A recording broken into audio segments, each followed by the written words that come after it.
लालची सब्जी वाले की कहानी। एक छोटे से गांव में रामू नाम का एक सब्जी वाला रहता था। वह हर रोज सुबह सुबह खेतों से सब्जियां लाता और बाजार में बेचता।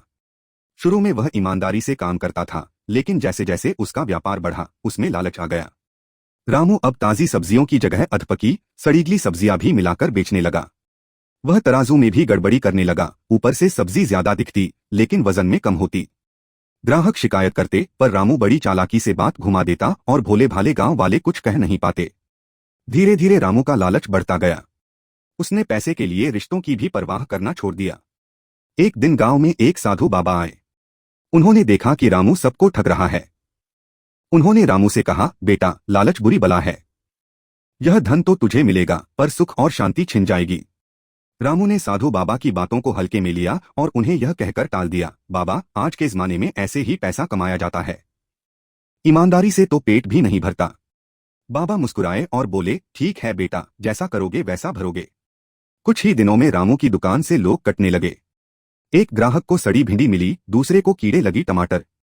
रामू की बदनामी पूरे गांव में फैल गई। लोग अब उससे सब्जी लेना छोड़ चुके थे। उसके पास ढेर सारी सब्जियां बच जाती और सड़ जाती। पैसे की भूख में उसने जो इज्जत और विश्वास कमाया था, वह सब चला गया।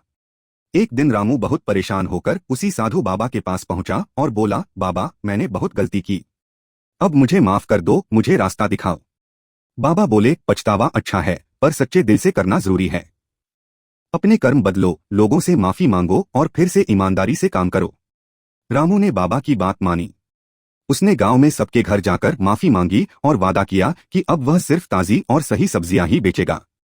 धीरे धीरे लोग फिर उस पर भरोसा करने लगे। रामू अब फिर से ईमानदारी से सब्जी बेचने लगा और उसे सच्ची शांति और संतोष मिलने लगा।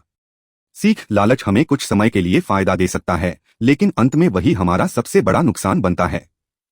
ईमानदारी और मेहनत ही सच्ची सफलता की कुंजी है।